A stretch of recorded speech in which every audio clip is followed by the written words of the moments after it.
창세기 41장입니다.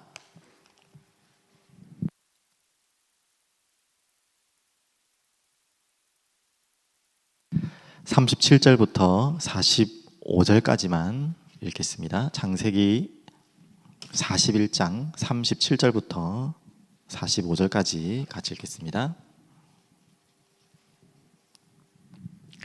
바로와 그의 모든 신하가 이 일을 좋게 여긴지라. 바로가 그의 신하들에게 이르되 이와 같이 하나님의 영에 감동된 사람을 우리가 어찌 찾을 수 있으리요 하고 요셉에게 이르되 하나님이 이 모든 것을 내게 보이셨으니 너와 같이 명철하고 지혜 있는 자가 없도다. 너는 내 집을 다스리라. 내 백성이 다 내 명령에 복종하리니 내가 너보다 높은 것은 내 왕자뿐이니라. 바로가 또 요셉에게 이르되 내가 너를 애굽의 온 땅의 총리가 되게 하노라 하고 자기의 인장 반지를 빼어 요셉의 손에 끼우고 그에게 세마포 옷을 입히고 금사슬을 목에 걸고 자기에게 있는 버금 수레에 그를 태우매 무리가 그의 앞에서 소리 지르기를 엎드리라 하더라. 바로가 그에게 애굽 전국을 총리로 다스리게 하였더라. 바로가 요셉에게 이르되 나는 바로라. 애굽의 온 땅에서 내 허락이 없이는 수족을 놀릴 자가 없으리라 하고 그가 요셉의 이름을 사브네 바네아라 하고 또 온의 제사장 보디베라의 딸 아스나스를 그에게 주어 아내로 삼게 하니라. 요셉이 나가 애굽 온 땅을 순찰하니라. 아멘. 살아계신 하나님 아버지 감사합니다. 오늘 하나님의 말씀, 특별히 요셉의 인생을 통해 우리 렘넌트들이 어떻게 준비되어지고 자라야 될지 알게 하시고 특히 우리 렘넌트를 키우는 모든 부모, 우리 교사분들이 하나님의 은혜로 충만한 귀한 시간 되게 하여 주시옵소서. 감사드립니다. 살아계신 예수 그리스도 이름으로 기도드립니다. 아멘. 화요일은 우리 렘넌트를 위해 기도하는 또 요일이고요. 학원 복음화 메시지는 금요일 날 우리 전사님을 통해서 구체적으로 주실 거고 오늘은 계속 창세기 나가면서 우리 렘넌트들도 기도하고 돕는 그런 시간 좋겠습니다. 41장 제일 우리가 창세기 가운데서도 잘 아는 장이고 또 가장 많은 우리 메시지로 받은 성경 부분입니다. 제목도 너무나 많이 들었을 겁니다. 하나님의 영에 감동된 자, 감동된 사람. 성경 구절은 그렇게 나와 있지만 그대로 같은 말이니까요. 있습니다. 참고로 지금 저희들은 우리 개역 개정을 보고 있는데 거의 대부분의 다른 성경, 뭐 우리말 성경도 있고 표준 세번역도 있고 여러 번역서가 있거든요. 그 부분에서는 우리 38장을 하나님의 영에 감동됐다는 표현은 거의 다 쓰지 않습니다. 하나님의 영이 거하는 사람, 하나님의 영에 함께하는 자, 감동됐다는 말은 같은 의미로 이해하시면 되겠습니다. 그런데 이렇게 개정에는 감동됐다는 표현했는데 가장 어떻게 보면 제일 잘 표현되지 않았나, 제 개인적인 생각이지만요, 그렇게 생각됩니다. 그래서 오늘 제목을 같이 생각하시면서 조금 제가 더 메시지를 붙잡았는데 38절의 언약처럼 하나님의 영에 감동된 사람인데 오늘 세 가지 미리 본론을 드리면 하나님께서 감동하는 사람은 어떤 사람인가, 또 하나님을 감동케 하는 사람이죠. 어떻게 보면 그 이전에 하나님의 영에 감동된 사람이라면 하나님을 감동하는 사람이겠죠. 하나님을 감동하는 사람, 좀 이상하나요 말이? 그래서 세 번째는 이제 세상을 감동케 하는 사람. 이렇게 세 가지로 본론을 잡았는데 먼저 서론에 40장과 연결되기 때문에 계속 연결해서 이야기 들으면요, 바로 이걸 우리가 오늘 이번 주 우리가 붙잡은 기도 제목이죠. 영적 서밋입니다. 영적 서밋은 이번 주 일부의 본문을 근거로 하면 하나님을 시원케 하는 자. 반대로 생각하면 더 어떻게 보면 중요한 또 답을 찾을 수 있겠죠. 그럼 답답하게 하는 사람이 어떤 사람입니까? 하나님을 답답하게 하는 사람. 또 세상 사람들도 볼 때 우리가 믿는 사람들끼리 답답해 보이는 사람은 어떤 사람입니까? 내 말 안 들어준 사람 말고, 그건 우리 생각이고, 답답해 보이는 사람은요, 쉽게 말하면 불신앙한 사람이겠죠. 하나님의 언약을 믿지 않고 불신앙한 사람, 그런 사람이 가장 답답하겠죠. 반대로 말하면 하나님을 시원케 한다, 이 말, 시온케 하는 자는 어떤 자겠습니까? 하나님을 그대로 있는 그대로 믿는 거죠. 그러려면 쉬운 이야기가 아니십니다. 우리 뭐 쉽게 그렇게 생각하겠지만 어떻게 하면 시온케 되느냐? 하나님 어떤 자를 이렇게 생각하시겠습니까? 하나님의 때, 시간표 다 알 수는 없지만 이 시간표를 묵묵히 기다린 자겠죠. 불신앙하고 원망하고 불평하는 자가 아니라 이해를 할 수도 있고 못하는 상황도 있겠지만 묵묵히 하나님의 절대 주권을 기다리고 믿는 자가 하나님 시온케 하는 자예요. 그래서 어제 이 부분을 적용한 것을 가지고 10가지 발판, 어쩌다 보니까 세가족 훈련의 마지막 5째 주차에 이게 마지막으로 이렇게 정리가 되었습니다. 그래서 항상 5주차는 세가족 훈련을 인도하는데 10가지 발판을 전달하게 되더라고요. 여러분의 인생 세가족뿐만 아니라 모든 삶 속에 도저히 이해할 수 없는 일과 사건들이 자주 우리에게 옵니다. 여러분과 여러분 주변에. 그때마다 뭘 계속 대입하고 찾아야 되냐면 10가지 발판. 뭐 설명 안 해도 다 아시죠? 이제 다 머릿속에 외우고 계시죠? 항상 그 10가지 발판으로 모든 것을 해석하고 기다리고 하나님의 때를 기다리는 여러분 되시길 바라고요. 두 번째는요, 자, 이런 자를 하나님은 연결해서 형통한 자라고 합니다.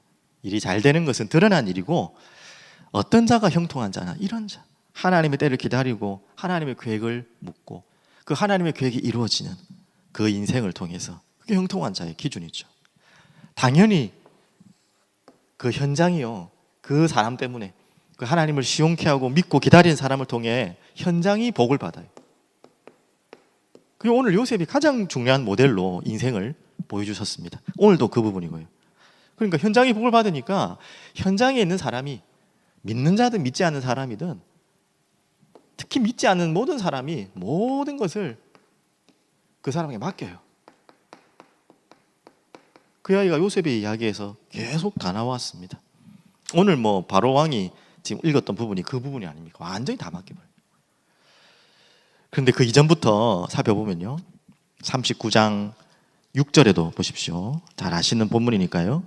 노예로 갔을 때 보디발이 그렇게 했습니다. 자기의 음식 외에는 간섭하지 아니하였더라. 다 맡겼더라. 완전히. 39장 23절, 하물며 감옥을 갔는데요, 간수장이 그의 손에 맡긴 것을 무엇이든지 살펴보지도 아니하고 다 맡겨버려. 여기까지는 그랬구나 하는데, 한 가지 더는요, 좀 이상할 만큼 좀 한 가지 더는 40장 4절에 어제 우리가 잠시 지나가다 봤는데, 친위 대장이 요셉에게 그들을 수종들게 하며 요셉이 그들을 섬겼더라. 아시다시피 요셉은 어디 감옥이 있죠? 그 친위 대장의 감옥에, 집안에 있는 감옥에 갇혔습니다. 그런데 그 친위 대장이 왜 요셉을 가뒀습니까? 알잖아요.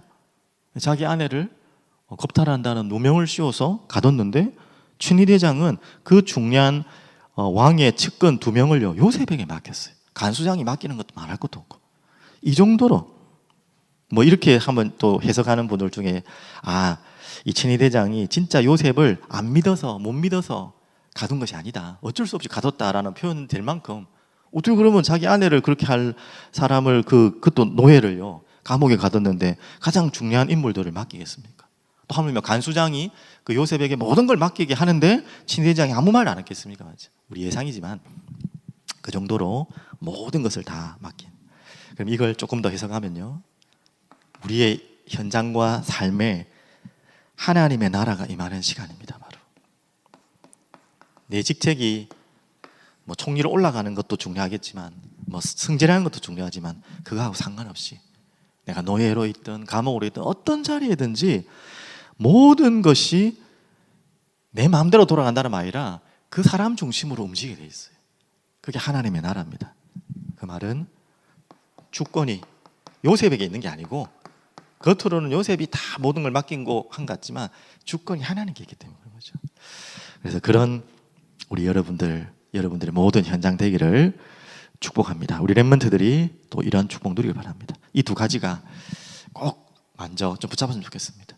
내게 어떤 일이 있어도 불신앙하지 않고 하나님의 때와 시간표를 기다리고 이 믿음으로 절대 주권을 기다리는, 그리고 내가 있는 모든 현장이 하나님의 나라가 임하는, 하나님께서 주권으로 움직이시는, 그게 심부름하는 하나님 요셉과 같은 나와 후대들 되게 해달라.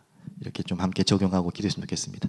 그럼 본론으로, 제가 미리 말씀드린 것처럼 하나님의 영에 감동된 사람은 어떤 사람일까요?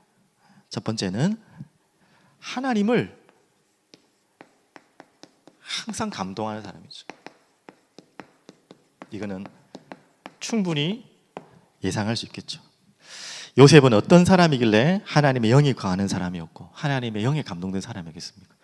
분명히 요셉은 이미 제가 그 근거할 본문들을 지금 말씀드리겠지만 하나님께 항상 감동하고 있었어요. 근데 요셉이 지금 이제 오늘 본문은 감동할 수 있잖아. 그래서 그랬구나 라고 할 수 있는 부분이기 때문에 충분히 예상하는데, 그 앞에 요셉이 어떤 여정을 걸었는지 아시잖아요. 그런데도 요셉은 제가 근거하는 말씀을 근거로 해도 그렇지만 하나님을 원망하거나 불평하거나 실망하는 것 같지 않아요. 계속 하나님께 감동한 것 같아요. 그 부분을 이미 다 아시는 부분이라 다시 잠시 보시면 40장 8절에 그 이전부터 그랬겠지만, 꿈꾸는 것부터 그랬겠지만 그 부분을 넘어서 40장 8절, 이제 꿈을 해석해 주는 감옥 안에서 이야기죠. 그들의 꿈을 해석하는데 요셉이 그들에게 이르시되 해석은 하나님께 있지 아니하이까 청하건대 내게 이르소서.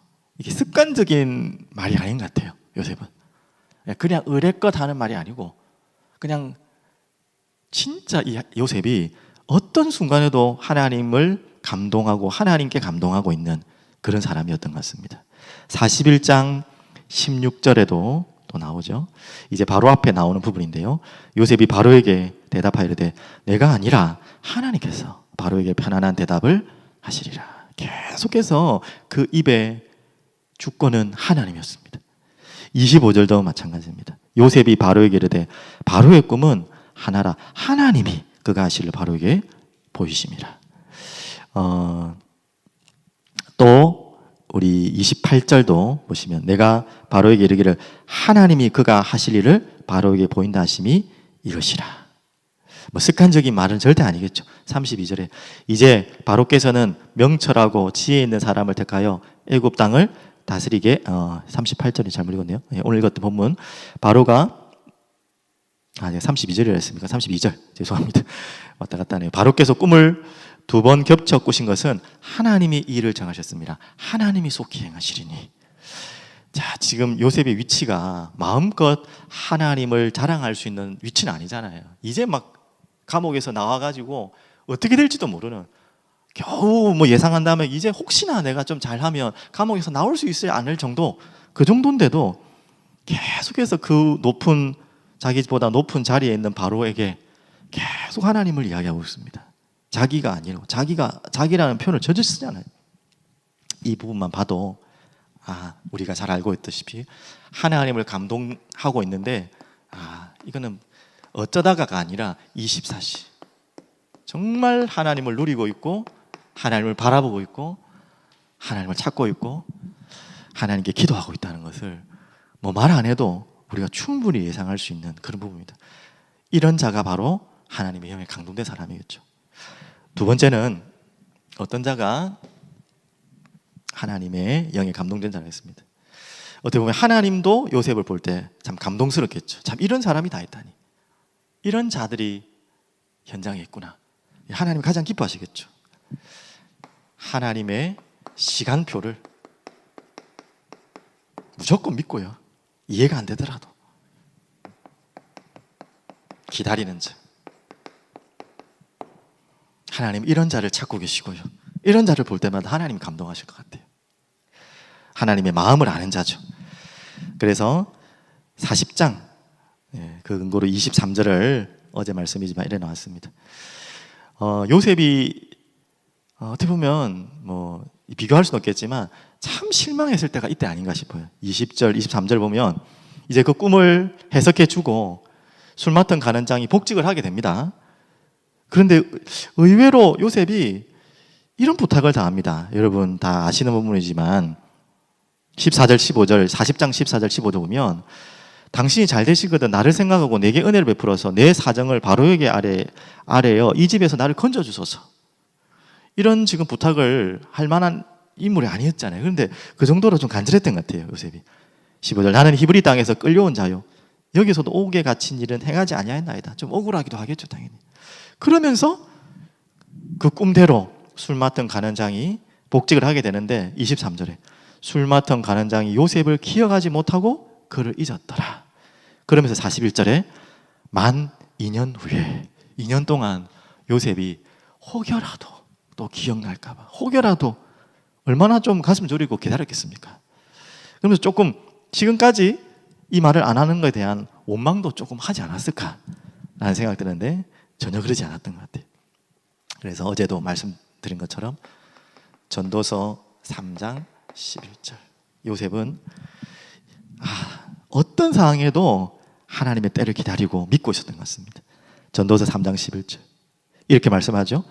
하나님의 시종을 측량할 수 없다.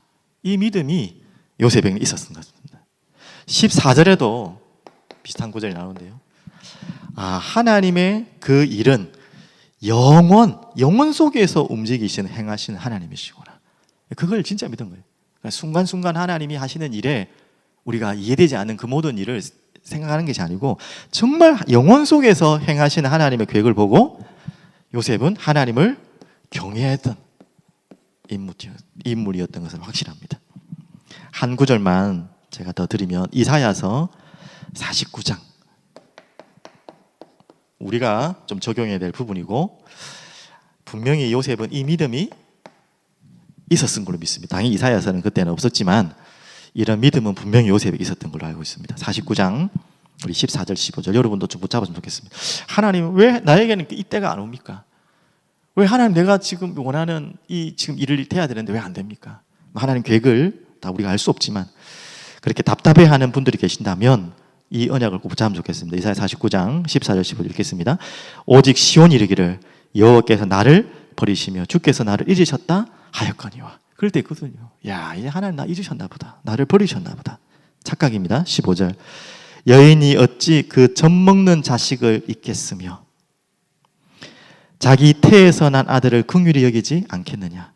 그들은 혹시 잊을지라도 나는 너를 잊지 아니할 것이라. 야, 얼마나 참 이 구절 보면서 감동이 되더라고요. 특히 애기 엄마들은 여기 계시지만 더 아마 와닿는 이 하나님의 말씀인 것 같습니다. 여인이 어찌 그 젖먹는 자식을 잊겠습니까? 젖먹이 아기를 여러분 잊어버린 적이 있습니까? 한시도 잊어버리지 않죠. 또 그렇게 하나님 만드셨고. 그런데 이렇게 나옵니다. 난 배에서 여러분 태에서 난 아들을 긍휼히 여기지 않겠느냐. 그런데 그 뒤에 가정이지만 그들은 혹시 잊을지라도 그 엄마들이 아기를 잊어버릴지라도 나는 널 잊지 아니할 것이다. 이 마음이 아마 요셉에게 있지 않았나. 하나님 지금은 내가 이해할 수 없습니다. 내가 왜 이렇게 됐는지 또 언제 하나님이 나를 새로운 시간표로 인도할지 도저히 알 수 없습니다. 하지만 하나님은 나를 잊지 않고 있음을 믿습니다. 오늘 여러분들의 고백이 꼭 이 고백 되길 바랍니다. 하나님은 여러분을 버리신 것이 아니라 잊어버린 것이 아니라 하나님은 시간표를 기다리고 계신 것입니다. 이 부분을 마음속에 꼭 담으시기를 축복드립니다. 그러면 세 번째는 이렇게 되면요, 그 하나님의 영에 감동된 사람을 통해서 하나님은 세상을 감동케 하는 것입니다. 세상 사람이겠죠, 그 가운데는. 그러니까 요셉이 만났던 모든 사람은 진짜 자기 먹는 거 외에는 자기 꼭 필요한 거 다 맡겨버려요. 귀찮아서 맡기는 게 아니라 그게 더 잘 되기 때문에. 그런데 결국 그 사람을 통해 하나님은 그 사람에게 있는 하나님을 보게 하시는 거죠. 오늘 그 이야기가 가장 41장 읽었던 부분이 가장 또 핵심이죠.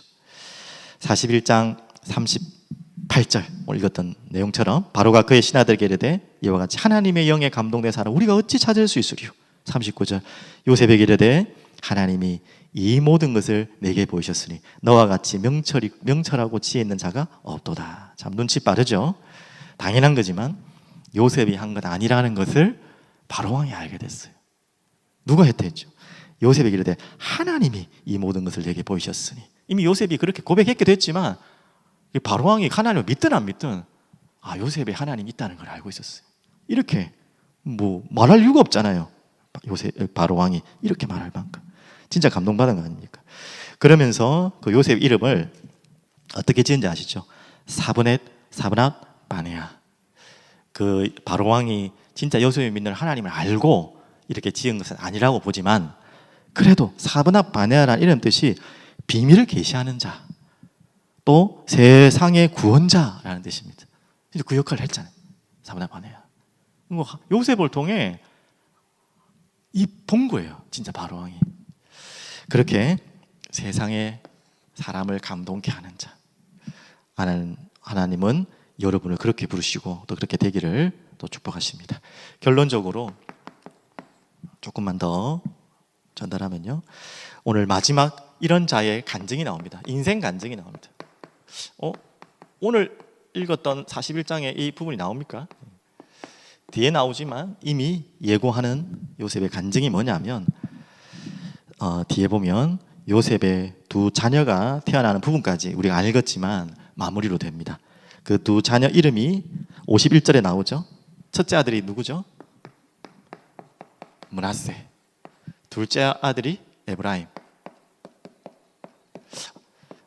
다른 12지파의 자녀와 여러분 뭐 상식적으로 거의 대부분 그 12지파의 이름들은 다 아시겠지만, 야곱의 12아들은 알겠지만 손자까지는 잘 모르잖아요. 근데 여러분이 므낫세, 에브라임은 그렇게 낯설지 않을 겁니다. 나중에 또 설명드리겠지만, 므낫세의 이름의 뜻이 뭡니까? 51절에 잘 설명되어 있죠. 요셉이 아들을 낳는데 자신의 인생 간증이 바로 자기 아들의 이름이었습니다. 어떻게 됐죠? 하나님이 내게 내 모든 고난과 내 아버지의 온 집의 일을 잊어버리게 하셨다 하며. 자, 이게 참 의미 있는 이야기죠. 자기 인생의 모든 간증을 이게 이름으로 다녔어요. 자기의 아버지의 온 집은 그만큼 상처도 있었고 원망도 됐겠죠. 당연히 인간인데. 잊어버렸다는 말은 그것은 잊어버리고 하나님의 계획만을 기억하게 한 거죠. 그리고 52절에는 에브라임의 이름입니다. 차남의 이름은 에브라임이라 하였으니 하나님이 나를 내가 수고한 땅에서 번성하게 하셨더라. 이렇게 나왔습니다. 하나님께 찬양하고 영광 돌릴 수밖에 없는 이 두 가지 이름이 요셉의 간증이었습니다. 그리고 바로 애굽에 있었지만 애굽의 사람들의 이름으로 지었지 않고 히브리 이름으로 일부러 그 이름을 지었습니다. 그래서 보통 이제 45절을 많은 분들이 해석이 다양한데요. 이제 보디베라의 딸 아스낫을 그에게 주었는데 뭐 바로 왕이 제사장의 딸을 요셉에게 아내로 삼게 했지 않습니까? 당연히 이 제사장은 믿음의 제사장이 아니죠. 우상 숭배하는 제사장에, 그때 이 애굽에서는 제사장의 직분이 거의 왕과 같은 역할을 할 만큼 높은 직분이었거든요. 그래서 그 딸을 요셉에게 주기도 했겠죠, 당연히.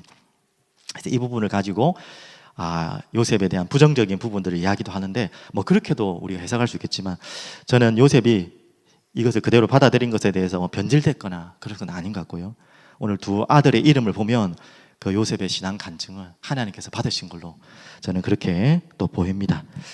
이 부분을 좀 해석하려면 다음에 좀 더 좀 깊은 시간이 필요할 것 같고요. 그래서 여러분 알다시피 제가 이제 말한 것처럼 이 므낫세, 에브라임 순서는 바뀌지만, 므낫세가 큰 아들이고 에브라임이 둘째 아들이지만 결국 뒤에 야곱이 축복할 때는 에브라임을 먼저 축복하고 오른손에 축복하고 므낫세를 왼쪽에 축복하거든요. 그래서 요셉이 막 손을 바꾸려고 그 뒤에 장면이 나올 겁니다. 그런 부분이 나오는데, 일단 장자와 차자의 역할은 바뀌게 되지만 이 두 지파가 이제 결국 알다시피 그 12지파 가운데 레위 지파가 완전히 이제 이게 빠지잖아요. 이제 다른 그 성막의 일을 해야 되기 때문에. 그래서 한 지파를 요셉을 두 지파로 나누죠. 그래서 요셉 지파라고도 하지만 에브라임, 므낫세 지파, 12지파 가운데 두 지파로 나누게 됩니다. 두 배의 축복을 주죠. 역대하에도 나오죠. 유다가 결국 그 유다의 후손으로 주권자가 나오시겠지만 루벤이 해야 될 장자의 몫을 요셉에게 맡긴다라고 나온 것처럼 그 요셉에게 하나님이 이런 축복들을 또 맡깁니다. 이런 부분들을 여러분도 이해하시면 좋겠습니다. 그리고 뭐 내일 예고편 잠시만 말씀드리고 하면요, 마지막 57절에 보면 각국 백성도 이제 흉년이 오고 여러분 저 중요한 또 설명을 다 시간이 없어서 못했는데 요셉의 꿈을 해석한 내용이 있죠. 간단하게 이야기하면 7년 동안에 풍년이 일어날 것이고 그 이후에 7년 동안은 정말 전 세계적인 재앙이 옵니다. 흉년이. 그때를 다 대비해 놓는 부분들이 또 요셉의 이제 이야기고, 그런데 단순한 애굽의 세상의 흉년으로 끝나는 게 아니라 그 속에는 하나님의 중요한 계획이 있겠죠. 하나님의 마음 어디에 있습니까? 세상의 흉년을 막는 것도 중요하지만 이 야곱의 가족들에게 있는 거죠. 왜? 야곱의 후손이 누가 될 걸 알기 때문에. 하나님은 그 야곱의 가족들을 보호하는 특급 도우미로 요셉을 애굽으로 먼저 보낸 이유를 이제 차차 설명하게 될 것입니다. 이미 말했지만 그 부분 내일 설명하고요. 오늘 이 부분 전체를 통해서 다시 정리합니다. 하나님의 영에 감동된 사람, 하나님 날마다 하나님께 감동하는 사람 되게 달라. 어떤 일이 있든지 간에 어떤 상황이든지 믿고 순종하며 하나님을 시원케 하는 자. 그래서 정말 하나님께서 감동할 수밖에 없는, 그리고 세상 사람을 하나님으로 돌아오게 하는, 감동케 하는 사람으로 하나님 나를, 우리의 후손들을 사용해 주시옵소서. 또 우리의 인생의 마지막이 요셉의 인생과 같은 간증의 인생 될 수 있도록 우리 함께 고백하는 시간 되면 좋겠습니다.